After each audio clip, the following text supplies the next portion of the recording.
vamos estar falando de conceitos de segurança do trabalho. Então tá lá, ó, o conceito legal, que é o conceito de segurança, o objetivo, o ato inseguro, a condição insegura, as definições, documentação, obrigação do empregado e equipamento de proteção. De maneira bem resumida. Então, quer dizer, conceito legal. O conceito legal é o conceito baseado na legislação, na Lei 8.213, que diz que o quê? Que é acidente do trabalho? É o que ocorre pelo exercício do trabalho a serviço da empresa, seja dentro ou fora das dependências da empresa, ou até finais de semana, desde que seja a mando da empresa. Ou ainda pelo exercício do trabalho de segurados especiais. Isso aqui já envolve o que é chamado de normas voltadas para a parte rural, provocando lesão corporal ou perturbação funcional. Então, a lesão corporal ela é um dano físico. Né? Respirou um produto químico, como produto tóxico, que é de produto químico. Isso pode gerar doenças nesse trabalho, provocou uma lesão corporal. Né? Como pode também, além de ter a parte tóxica na substância química, que é o nosso foco na área classificada, ao mesmo tempo a substância pode ser, ela é inflamável e pode ser também uma substância nociva, tóxica para o trabalhador. Então o conceito legal é pelo exercício do trabalho a serviço da empresa, tem que ser por mando da empresa. Acidente. Então o acidente do trabalho tem um acidente típico, que é aquele acidente assim, a pessoa se cortou, houve um corte ali, um acidente típico, uma queimadura, um acidente típico. Mas tem um acidente que também é considerado como doença profissional do trabalho. Está tudo dentro da família do acidente. Então, o acidente é dividido em 4. O acidente típico, o acidente de doença profissional, ou acidente de trabalho, o acidente doença do trabalho, ou o acidente de trajeto. Então, são esses 3. O trajeto é no percurso da casa para o trabalho ou inverso. Doença profissional é a doença que é inerente à atividade profissional do trabalhador. Exemplo, tendo sinovite em digitadores. Você está digitando ali, se não seguir as regras de ergonomia, de descanso, de revezamento, ou até de ginástica laboral, desenvolve essa doença. Né? Oriunda de quê? Da sua atividade. Então, ela é uma doença profissional. Tem a doença também do trabalho, que é comum a todo mundo. O vigilante passa lá numa área ruidosa. O carpinteiro também passa lá. Então, se não usar os equipamentos, seguir as regras de segurança, pode desenvolver uma doença, tanto um quanto o outro. Então, é uma coisa comum a todos. Mas por que se chama do trabalho? Porque adquirido dentro do ambiente de trabalho, uma coisa dentro do ambiente de trabalho. Só vem se mostrando dessa maneira, acidente típico, doença profissional, doença do trabalho, para mostrar como isso é organizado quando se for preencher uma CAT para entrar essas informações. O que não é considerado como doença profissional do trabalho? Vou falar até um pouquinho antes, eu não tenho aqui o slide do acidente típico. Só não é considerado acidente de trabalho se não houver mando da empresa. A pessoa vai fazer por conta própria. Então, o que não é considerado acidente de trabalho? Nós sabemos que o ser humano ele adoece com o tempo, independente do trabalho. Tem as doenças que são desencadeadas pelo trabalho, como estamos vendo aqui, a profissionais ou do trabalho, mas tem as doenças que acontecem na pessoa por própria natureza, por ordem natural. Doença degenerativa. Então, a partir de 20 anos, a pessoa já começa a perder a sua capacidade visual e a sua capacidade auditiva, independente de se apresentar problemas visuais. Então, com o tempo, vai se apresentar um problema de capacidade visual e capacidade auditiva, pela própria idade. A inerente a grupos etários, então, certos tipos de doenças que, de acordo com a idade, a pessoa está com problema de enfraquecimento nos ossos, né? São tudo coisas de acordo com a idade. Né? E uma outra também, a que não produz capacidade laborativa. O que vem a ser isso? Isso já eleva para o parecer do médico. Uma pessoa teve uma perda auditiva, legal, uma perda auditiva além do normal, né, do gráfico que mostra lá no ciclo de vida normal, a pessoa teve uma perda auditiva, né, oriunda do trabalho. Só que essa perda não foi suficiente no ponto de vista médico, suficiente para que essa pessoa seja afastada do trabalho. Então, ela não é considerada uma doença profissional ou doença do trabalho, mas é parecer do médico. Se acontecer qualquer doença dessa, seja dentro do acidente típico, acidente, doença profissional, doença do trabalho, a pessoa se afastou. se houver afastamento ou não, né? O CAT para ser registrado na Previdência, independente de haver afastamento ou não. Então, teve o acidente, se comunica através do CAT ao Ministério do Trabalho, botando lá qual foi o tipo de evento, né, de ocorrência. Aqui está mostrando um formulário impresso, mas hoje, já bem difundido, se faz pela internet mesmo.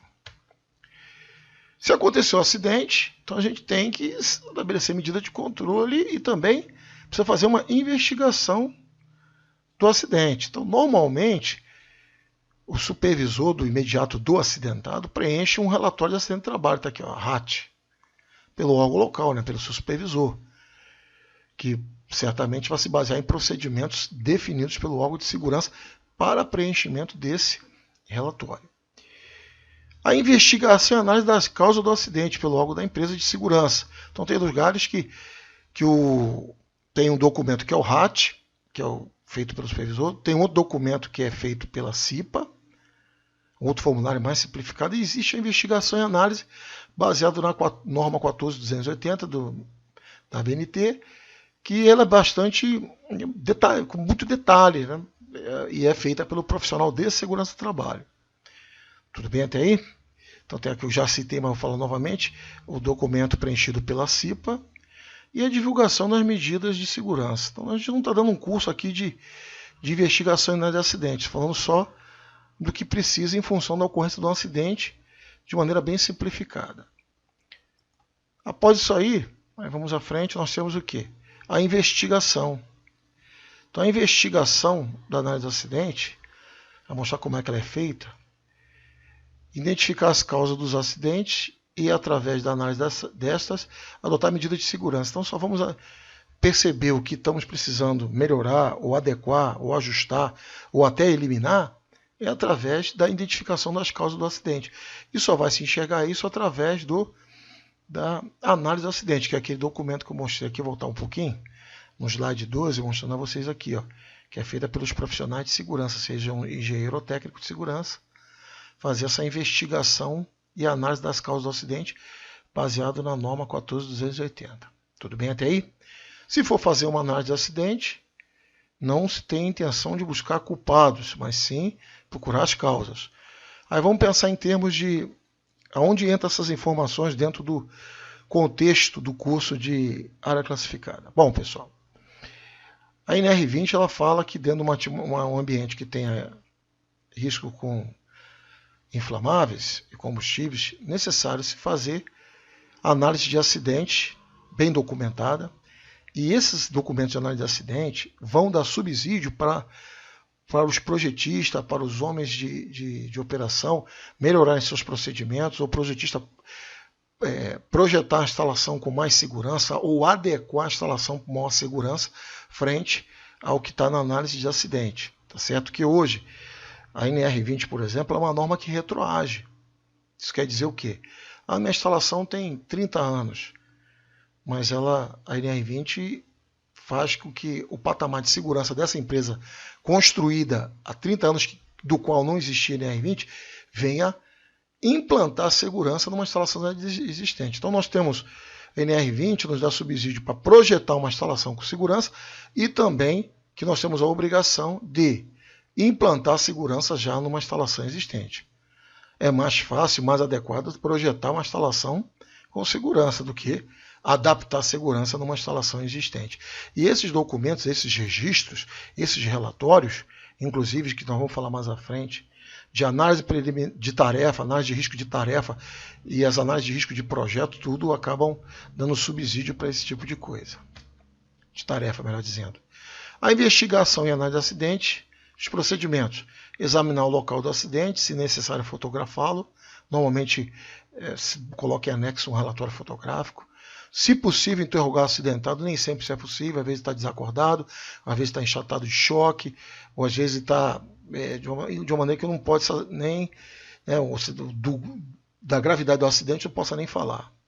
Ouvir as testemunhas, os supervisores, os encarregados, consultar pessoas envolvidas no trabalho, levantar as causas dos acidentes, determinar medidas corretivas, o que pode ser feito para corrigir, se já existia, se houve queima de etapa, se foi problema de comportamento seguro do trabalhador, Se for problemas de condição insegura no ambiente, tudo isso vai sendo visto.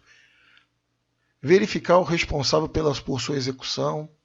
Divulgar a ocorrência dos acidentes, suas causas e medidas de segurança a serem adotadas, se o trabalhador tinha treinamento ou não, se o treinamento implicava em reciclagem ou não, se ele seguia algum procedimento, se havia algum procedimento, se tinha manutenção em máquinas, equipamentos, se o acidente também envolveu máquinas e equipamentos, acompanhar o atendimento das recomendações apresentadas. Então, um relatório desse vai dar subsídio para se fazer alterações em procedimentos, alterações em documentos, então tudo que é de fato necessário e até dando informações importantes para uma ampliação de uma unidade dessa de processo ou até um desmonte, uma desmobilização, uma desativação.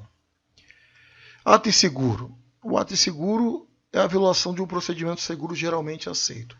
Pode ser escrito ou não escrito. Deixar de usar o EPI, um exemplo, assumir uma postura inadequada, tornar inoperante um dispositivo de segurança, limpar uma máquina em movimento, mas tudo tem a ver com comportamento. A ISO 31000, que é a norma que nós falamos sobre gestão, na sua primeira versão, ela não contemplava muito a questão de avaliação de comportamento humano, mas o que foi revisado em 2018 já traz isso. Então foi um item incluso, importante, altamente relevante. Porque muitos acidentes acontecem, a maioria dos acidentes ainda acontece por falhas humanas. Então, se o nosso processo, como se trata de uma área classificada, vai trabalhar com produto perigoso, inflamável, às vezes inflamável e tóxico, podendo criar atmosferas explosivas, problemas de vazamento, problemas de acidentes ampliados, ir para o lado de fora, nuvens de fumaça, nuvens tóxicas, nuvens que pode gerar contaminação, impactos ambientais, e isso precisa se levar muito em conta no projeto, tá ok? Então, o comportamento humano, que é o ato que envolve o ato inseguro, atos inseguros são produzidos por seres humanos, é importante se ter um comportamento apropriado. E vai até além disso. Como a gente sabe que o ser humano é falho, para alguns certos tipos de procedimento, ou certos tipos de bloqueios ou barreiras de segurança é o suficiente para ele, né? Uma pessoa com aquele perfil. Mas tem casos que, se a nocividade é muito grande, se ocorrer uma falha, pode ser catastrófica, tem que se ter barreiras, às vezes muito grandes, para levar um controle realmente eficaz para não haver o incidente. Então isso tudo já aconteceu na história dos projetos, falha nesse sentido. Produto altamente perigoso, mas eu sou uma pessoa muito consciente, sou obediente, sigo as regras, não precisa ter tanto bloqueio para mim, mas ninguém é igual. Então, às vezes, é preciso eu aumentar muito barreiras de segurança devido à complicação que, se houver um incidente, pode me trazer. Então, não levar em conta pessoas só que são conscientes, obedientes, fazem o trabalho com margem de erro baixa. Não quer dizer que a margem de erro seja zero. Tá certo? Então, isso é importante de ter em mente. Então, um ato inseguro e tarefas repetitivas. E também tem aqui, o ser humano não é máquina. Ele pode trabalhar muito bem, ter um comportamento seguro excelente, mas num determinado dia ele teve um problema, ele dormiu mal, ele usou um medicamento que alterou o comportamento dele, ou ele teve uma crise na sua família, tem pessoas doentes, foi abalado e acaba comprometendo. Então a falha acontece nisso. Às vezes a pessoa é excelente, faz os testes, faz as avaliações 360 graus anualmente, é um funcionário exemplar, mas alguma coisa que aconteceu na vida dele o fez ter uma falha que foi catastrófica. Então é importante a gente considerar isso desde que o nosso produto seja um produto de difícil controle ou um produto muito perigoso. Seguindo à frente, quais são as principais razões de ato inseguro? Estar desavisado do que fazem errado.